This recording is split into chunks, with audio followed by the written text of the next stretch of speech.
Iniciamos nuestra ronda de entrevistas de la mañana. Está con nosotros el economista y analista económico, pero también candidato a la prefectura de Pichincha, economista Rodrigo Gómez de la Torre en Quito. ¿Cómo está usted? Muy buenos días, bienvenido. Buenos días, Byron, buenos días a toda la teleaudiencia. Aquí con una mañana fría en Quito, pero muy bien, gracias. Gracias, economista. Entremos de lleno. Primero, analicemos un poquito el tema de las candidaturas, pese a que todavía no hemos arrancado la campaña electoral.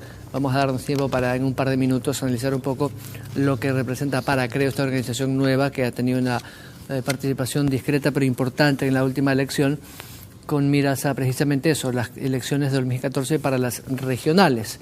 Posibilidades reales que usted le ve siendo, digamos que, honesto, cívica y democráticamente. ¿Qué le dice usted al pueblo de Pichincha? ¿Hay posibilidades, sí o no? A ver, Byron, buenos días. Ratificando primero, aclarando un tema, no soy economista, soy licenciado en Ciencias Aplicadas. Creemos que sí, creemos que hay opciones en virtud de que la prefectura ha estado bastante invisibilizada los últimos años.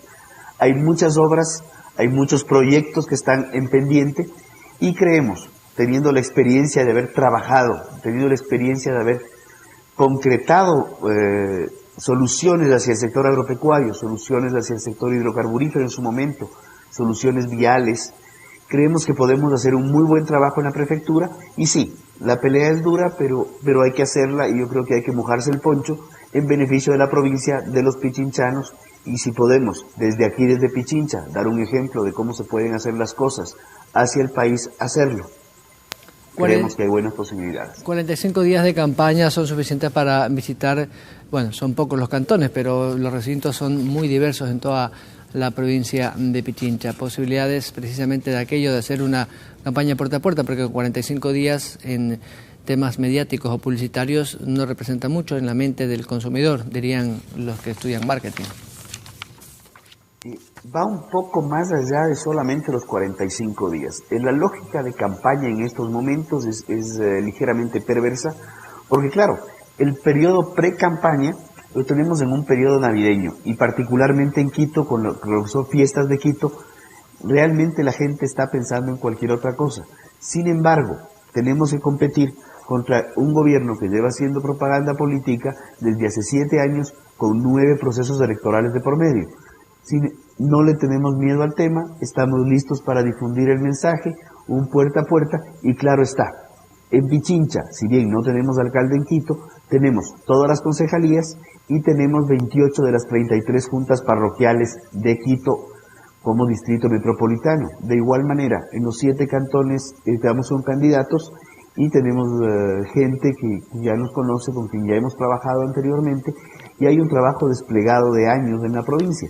O sea que sí se puede hacer las cosas pese a las condiciones actuales. Don Rodrigo Gómez de la Torre, en los próximos meses se verán resultados de lo que ha sido la programa presupuestaria presentada por el régimen que fue aprobada por la Asamblea. Algunas veces lo comenzamos con usted. Pero más allá de eso, hay indicadores económicos que hablan bien de Ecuador, la reducción de la pobreza, lo ha dicho la CEPAL en algunos de sus informes últimos, y por supuesto algunos otros temas relacionados a la inversión social son importantes elementos para poder medir el índice de pobreza, incluso la reducción del desempleo en Ecuador. Nos avisora un 2014 de estabilidad, crecimiento y sobre todo de fortalecimiento del aparato productivo. A ver, habíamos visto días anteriores y las cifras son muy decidoras. En 2006 el impuesto a la renta que estaba presupuestado bordeaba los 3.700 millones de dólares. Hoy por hoy, en la proforma presupuestaria, el impuesto a la renta bordea los 14.000 millones de dólares. Son alrededor de 10.000 y pico de millones de dólares de diferencia, cuando las exportaciones han crecido más que nada en función de precios de los commodities. El tema de producción petrolera mayormente no ha crecido. Este año sí reconocemos que hay un pequeño incremento en la producción. Sí es preocupante ver que el mismo presidente nos está anunciando de reducirse el precio del petróleo, que volvió a despuntar un poco hacia arriba en estos últimos días. Podría haber una reducción en la inversión pública. Al darse una reducción en inversión pública y teniendo un aparato productivo privado, realmente está manteniéndose tranquilo. O sea, no hay inversiones importantes nuevas en el sector privado. Sí vemos un pronóstico reservado de qué podría pasar. Si el precio del petróleo se mantiene por sobre la proforma presupuestaria, creemos que el año va a ser un año sin mayor novedad, sin mayor inconveniente. Sin embargo, si es que el precio baja por debajo de la proforma, que es de 86.4 dólares por barril, valor referencial, sí veríamos una situación muy preocupante al bajar la inversión pública.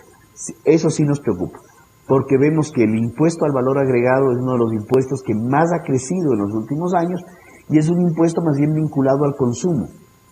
Y otro impuesto, que obviamente con la creación del impuesto y el incremento del medio al 1 y actualmente el 5%, el impuesto a la salida de divisas, en la provincia de Pichincha únicamente representa alrededor de 820 millones de dólares en lo que vamos del año.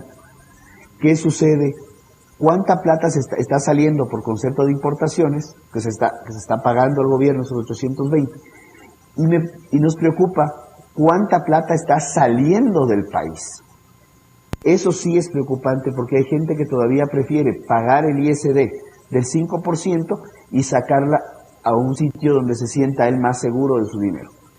Eso creo que hay que analizarlo muy a profundidad. El próximo año sería el último de los acuerdos comerciales o extensiones arancelarias que la Unión Europea le ha dado a Ecuador y a su bloque de empresas que exportan, que son un grupo importante, que mantienen parte de ese porcentaje del Producto Interno Bruto.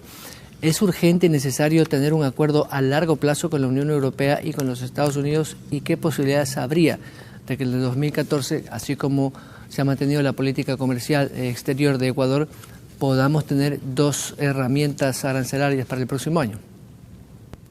A ver, ahí sí tendría que hablar un poco a título personal. Considero que el actual ministro de Comercio Exterior es un excelente ministro, es alguien que sabe hacer gestión de exportación. Pero ¿qué necesita el ministro para exportar? Necesita que la producción nacional sea creciente, subsanar completamente lo que tenemos internamente y poder crecer en producción para generar excedentes exportables. Eso es lo que vemos como preocupante. Necesitamos incrementar producción. ¿Cómo se incrementa producción?